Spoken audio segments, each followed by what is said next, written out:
Yo en mi niñez recuerdo, quiero contarles un poco de mi niñez para que desglosar un poco de mi historia, cómo llegué a creer en Cristo, a ser un creyente de Cristo, a servir a Cristo.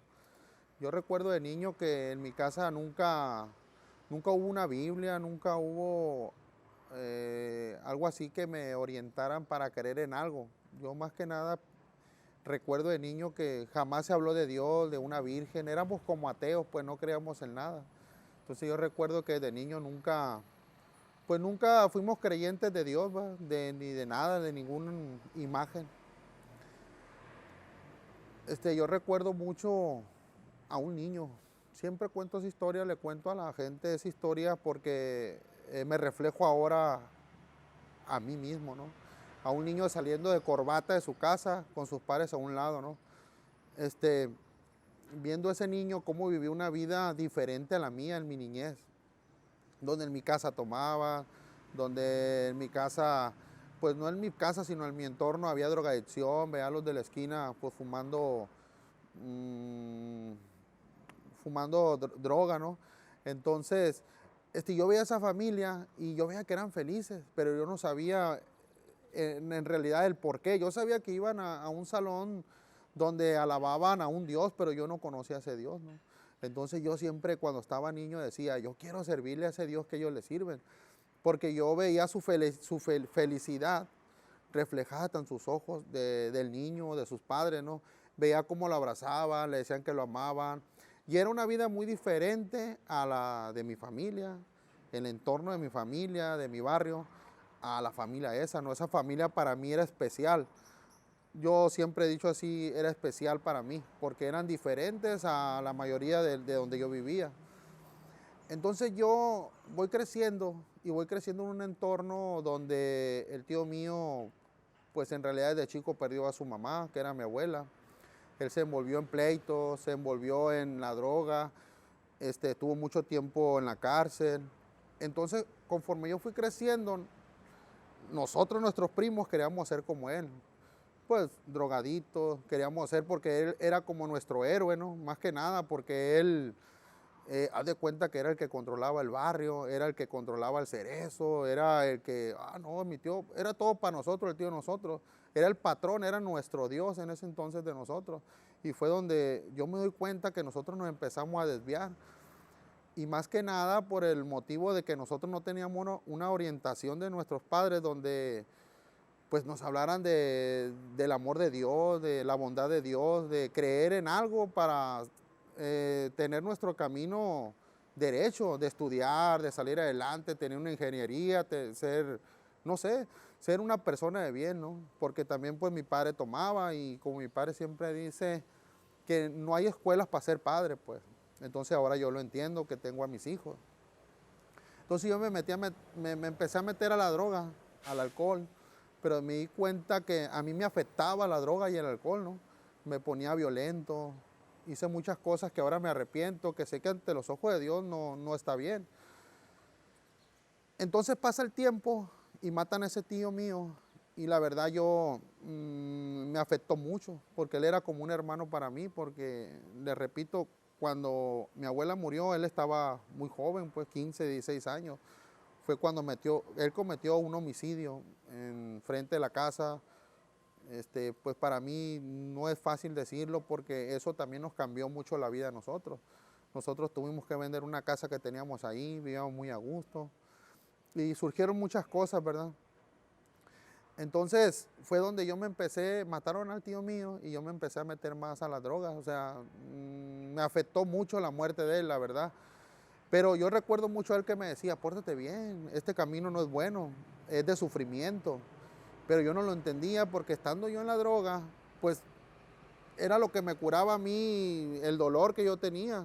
¿Cuántos años tenías ahí en ese momento? Yo tenía 20 años, en ese entonces 20 años más o menos, entre los 19 y 20 años. Y pues fue muy doloroso la muerte de él para mí, pues. Entonces yo lo que quería ahí, yo tenía una sed de venganza y me hundía más en la droga, en el alcohol. Entonces, una vez me acuerdo, no voy a decir nombres ni en qué lado, ¿verdad? Por respeto a la persona esa también. yo me metí a una cantina. Y en realidad yo ya no tenía aliento de vida, yo ya tenía pensamientos de matarme, o sea, yo ya no quería mi vida, o sea, mi vida para mí era muy fea, pues ya no, no le hallaba sentido a mi vida en la droga, en el alcohol, me pasaban muchas cosas que ahora que creo en Jesús, digo yo, pues lo hubiera conocido antes para yo no haber sufrido tanto, pues. Entonces, pero pues como le vuelvo a repetir, yo no, desde chico yo nunca tuve un patrón donde me orientaran a creer en Jesús, donde me dijeran, oye, el camino sigue a Jesús, vas a tener una vida mucho mejor, no vas a dejar de sufrir. O sea, nunca hubo esa orientación de nadie, pues, para que, hacia mí que me dijera que yo siguiera al Dios que sigo yo ahora, que es el único, pues. Entonces yo me meto a esa cantina y golpeo a ese señor y lo golpeo muy fuerte, que creo que quedó inconsciente un tiempo, pero yo para eso llego a mi casa y me vi mi mamá todo sangrado de la ropa y parte de mis pies que yo me corté con una botella. Entonces me dice que qué había hecho. Entonces le digo yo, no, pues me metí en una cantina y golpeé a un señor y pues la verdad no sé si falleció o no sé si esté vivo, la verdad. En ese momento mi mamá me dice, es que tú te metes en muchos problemas, tú debes dejar el alcohol y la droga porque no te controlas, me dice, tú te vuelves una persona que pierde los instintos, me dice. Entonces yo en eso le digo, la verdad le digo es que yo quisiera cambiar, pero no puedo, es más mi obsesión por la droga y el alcohol y me meto en muchos problemas. En ese momento se me vino a mí a mi mente lo mucho que yo había sufrido. Yo quería un cambio, pero no sabía cómo, porque no tenía la orientación de mis padres o de algún amigo, de a dónde acercarme, pues en ese momento. Y en realidad sufre mucho uno dentro de la droga y el alcohol. Es puro sufrimiento. No es como dicen muchos que gozan, que están divirtiéndose, porque es mentira. Uno, ahora que yo salí de eso, pues que tengo años que salí del alcoholismo y la drogadicción, me he encontrado gente que me ha dicho, oye, si te acuerdas cómo te ponías, cómo bailabas así, borracho y drogado. Y la verdad sí me da mucha vergüenza, me da mucha pena. Yo por eso casi yo no salgo mucho a la calle, ni me gusta llevarme con las personas porque sí me avergüenza todo eso que pasé, ¿verdad? Dentro de la drogadicción y el alcoholismo. Entonces yo tengo un amigo que siempre le voy a agradecer a él, que tiene un grupo de doble A, ¿verdad? Se llama Alejandro Gallardo, él es muy amigo mío, era muy amigo del tío mío que murió. Entonces recuerdo que él llega a la casa porque mi mamá le habló y le dijo que yo estaba metido en un problema y yo estaba tan drogado que la verdad yo nomás le decía que sí, pero él me decía que me iba a llevar, pero yo pensaba que al grupo que él tenía. Pero no, de hecho mi mamá le había dicho que me sacara de Mazatlán porque pues yo había hecho algo que no debía, que no estaba bien, pues que me iban a meter a la cárcel. Entonces yo llego al otro día bien drogado y me despierto, llego a Guadalajara, pero me despierto arriba del camión. Entonces volteo para todos lados y dije, ¿dónde estoy? ¿Y dónde estoy? Y en eso me suena el teléfono que traigo y me dicen, oye, ¿ya llegaste bien allá a Guadalajara? No, pues sí. Bueno, y se te va a recoger el padrino Gerardo, me acuerdo muy bien el señor ese que se portó muy bien conmigo, la verdad. Entonces es ahí donde empiezo yo a ir de un poder superior, de un poder superior y de un poder superior. Y yo veía que le pedían un poder superior. Y es ahí donde empiezo a conocer a Jesús, donde en el centro de rehabilitación, y todos le pedían el poder superior, el poder superior.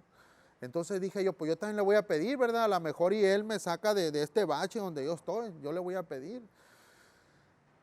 Y fue un lapso de 5 meses, de 5 a 6 meses muy triste para mí estar en esa instancia, porque pues ahí pues no dan donativos, pero pues no es una casa donde cobren, entonces uno come lo que puede, pues desde verduras que les quita uno, va uno pide a los abastos en Guadalajara Y lo que está bueno, pues se lo quita y es lo que se come uno. Pues sopa, ahí le dicen mucho, me acuerdo mucho, me da risa porque dicen sopa de pantano. Y una sopita de pantano, de cartón, órale, porque es una sopita con un pedacito de cubo. Entonces es donde empiezas a valorar.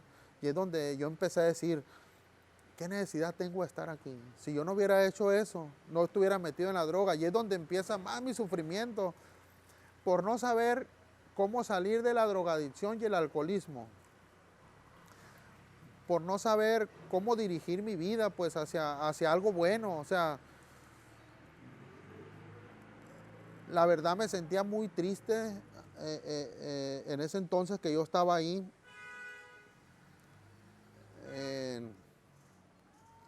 Estaba ahí en la agrupación esa, ¿no? Me sentía muy triste, la verdad, y solo, sentía mucha soledad. No hallaba cómo llenar mi corazón yo, la verdad. Sí, tenía mis amigos ahí, es cierto. Estábamos varios ahí, éramos amigos, no éramos falsos como en la calle cuando nos drogábamos, no, ahí todos nos apoyábamos. Pero no hallaba cómo llenar yo mi corazón.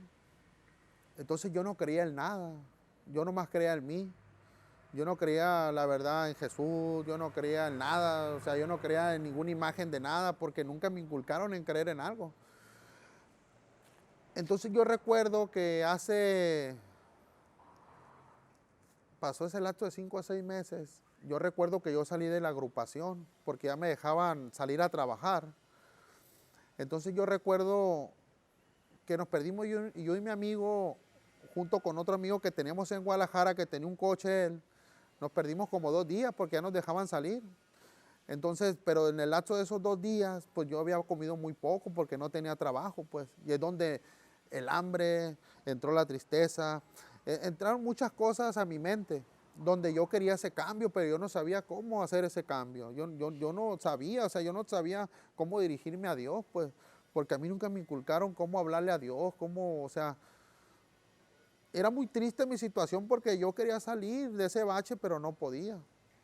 Entonces pasaron 2 días y mi amigo Alejandro le enseñó a hacer al padrino, porque los encargados de allá tenían unos bares. Entonces le enseñó a hacer ceviche estilo Mazatlán para que aumentara sus ventas y todo ese rollo en el bar de ellos. Entonces la mejor opción que nos pareció a nosotros, porque nadie entregamos dinero, fue ir al bar del padrino, ¿no? Del padrino Esteban, y dijimos, pues allá vamos a comer y todo el rollo, pues ya tenemos 2 días que no hemos comido bien y tenemos mucha hambre. Entonces llegamos al bar, pero la sorpresa de nosotros fue que cuando entramos no había nada que comer, no había ceviche, no había nada, cueritos ni pepinos, nada que preparar ahí. Entonces fue donde me pegó un bajón a mí y yo me senté en una escalera, recuerdo bien, me senté en una escalera y recuerdo que yo nomás cerré mis ojos y le empecé a decir a Dios,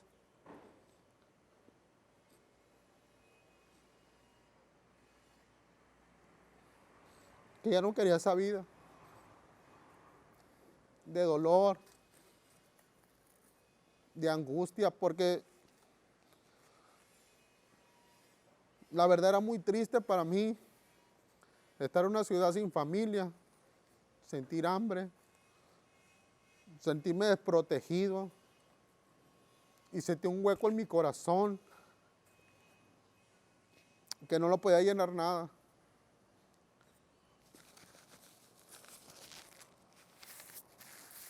Recuerdo yo que le dije que quería una familia, quería una esposa. Yo anhelaba mucho eso porque yo miraba a la gente normal que tenía a su esposa, trabajaba, llegaban sus hijos, lo abrazaban. Y yo le dije que jamás, si él me hacía ese milagro, que jamás iba a volver a drogarme, a alcoholizarme, que iba a llevar una vida derecha. Y recuerdo que decía mi amigo a lo lejos, decía, déjalo, entró en catarsis. No sé en realidad qué es eso, esa palabra catarsis. Yo imagino como en trance o no sé. Y yo me acuerdo que duré llorando como 1 hora y media. No podía levantarme.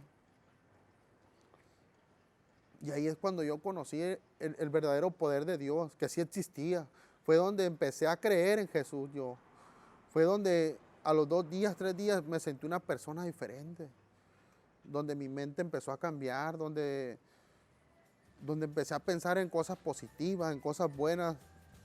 Donde empecé a pensar en rehacer mi vida de nuevo, ¿verdad?